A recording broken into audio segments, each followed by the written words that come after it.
Lost civilizations. What happened to the Indus Valley people 5,000 years ago? Sprawling cities rose from the floodplains of the Indus River.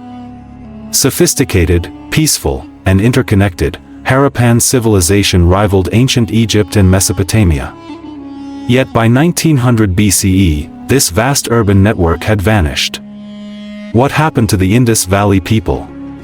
Chapter 1, Rise and Urban Splendor. Planned cities with grid layouts and hygiene infrastructure. Cities like Mohenjo-Daro, Harappa, and Dholavira featured remarkable urban planning and sanitation systems. Streets were arranged in a precise grid pattern, intersecting at right angles and dividing cities into well-defined blocks and sectors. Such organization points to sophisticated civic oversight. They constructed extensive underground drainage systems, with wastewater from households directed through covered brick-lined drains beneath main streets. These public sewers included inspection holes for maintenance, an engineering feat unmatched in contemporary civilizations. The iconic Great Bath of Mohenjo-Daro, lined with bitumen and served by a well-connected filtration and drainage system, suggests communal or ritual bathing and extraordinary civic hygiene priorities. Trade, standardization and egalitarian civic order. Artifacts such as steatite seals, standardized weights, and uniform baked brick construction indicate a highly regulated trade system across the Indus urban network. The absence of prestigious tombs, palatial structures, or monumental temples reveals a unique absence of overt elite power. Instead, most houses appear quite similar, implying limited wealth disparity or centralized monarchic rule. As observed by archaeologists, no grand royal tombs or palaces. No one individual or group seems to have stood above the rest, underscoring the egalitarian nature of their cities. Between 2600 and 1900 BCE, the Indus Valley Civilization engineered some of the earliest examples of urban sophistication. Grid-like street planning, clearly zoned for residential, administrative, and public use. Advanced sanitation, covered drains, private and public baths, and widespread access to wells. Standardized trade tools, seals, weights, and bricks point to regulated commerce across city-states. No monumental rulers. Unlike Egypt or Mesopotamia, they left no palaces or sculptures of kings, implying an unusually decentralized and orderly civic society. This blend of planning, hygiene, trade, and social balance marks the Indus Valley as one of history's most advanced early urban cultures. Chapter 2, Archaeological Mysteries. The Indus script, found on seals, pottery, and tablets, remains undeciphered.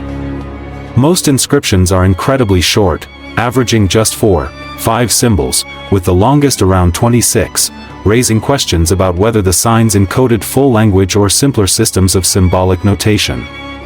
Despite this, statistical and computational research suggests the script has linguistic structure.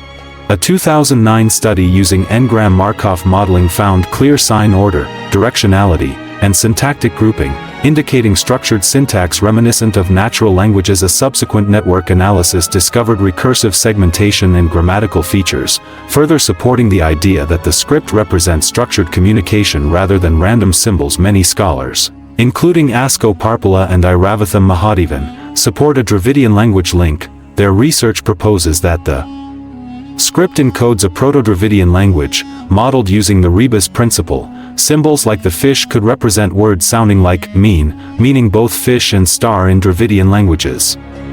Evidence is bolstered by Dravidian substrata in early Vedic texts, the survival of the Brahmi Dravidian language in parts of Pakistan, and suffix-based grammar patterns typical of Dravidian languages. A large-scale morphological study by Tamil Nadu's Archaeology department found that over 90% of graffiti marks in Tamil Nadu parallel Indus signs, implying possible cultural continuity or influence. While the Dravidian hypothesis is prominent, other theories exist. Some early researchers like S.R. Rao suggested a link to Sanskrit and Indo-Aryan languages. However, these claims lack a credible peer-reviewed foundation and have been widely criticized for historical and linguistic inconsistency. Critics like Steve Farmer and Peggy Mohan argue the Indus symbols might not represent spoken language at all but serve as political, religious, or trade insignia, not unlike modern signs or logos. A 2025 computational study proposes surprising affinities between Indus signs and scripts from the Tibetan E-corridor, using hybrid CNN transformer models. Researchers quantified visual similarity, finding that Tibetan E scripts align 6x more closely with Indus signs than with near-contemporary systems like Proto-Cuneiform or Proto-Elamite. This clustering suggests ancient, long-distance contact networks, possibly via routes like the Shushendu corridor, which might have facilitated cultural transmissions during or after the decline of the Indus civilization. Chapter 3: Theories of Decline. Climate shifts and decline of the Indus civilization. Starting around 2500 BCE, long-term changes in monsoon patterns led to a significant weakening of the summer monsoon, crucial for sustaining agriculture along the Indus and Ghaggar-Hakra system. By the late Harappan period, these rivers gradually dried up due to both aridification and tectonic river capture events. This decline in water flow destabilized flood-based agriculture. Without reliable inundation or irrigation, urban centers like Mohenjo-Daro and Lothal could no longer sustain large population.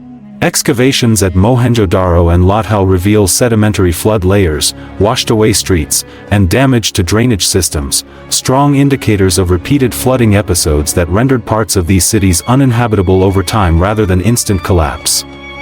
With the rivers weakened and long-distance trade declining, standardized systems, such as weights, seals, and the script, fell out of use. Large urban settlements fragmented into smaller, self-sufficient farming villages, particularly in the Ganga-Yamuna doab, where climate and water availability remained more dependable. Earlier models posited an Aryan invasion or mass displacement causing IVC collapse. However, consensus has shifted. Archaeology shows no widespread destruction, no evidence of battles, burn layers, or violent upheaval in Harappan sites. Cultural continuities, settlement organization, technology, ritual practices, persist into the post-Harappan period. Cemetery culture H, often cited as evidence of Indo-Aryan incursion, shows no significant biological or cultural discontinuity with Harappan populations. Genetic and skeletal studies, including DNA from Rakhigarhi remains, indicate long-term indigenous continuity, with no influx of foreign populations during the late Harappan decline.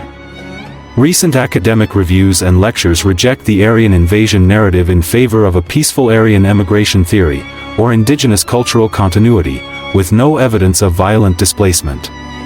Chapter 4: After the collapse, fragmentation and migration. It looks like you're describing the late Harappan/post-urban phase of the Indus Valley Civilization, also known as the Harappan Civilization. Around 2000, 1750 BCE, transitional, through roughly 1900-1300 BCE, fully late Harappan, many of the great cities such as Harappa, Mohenjo-Daro, and others were gradually abandoned.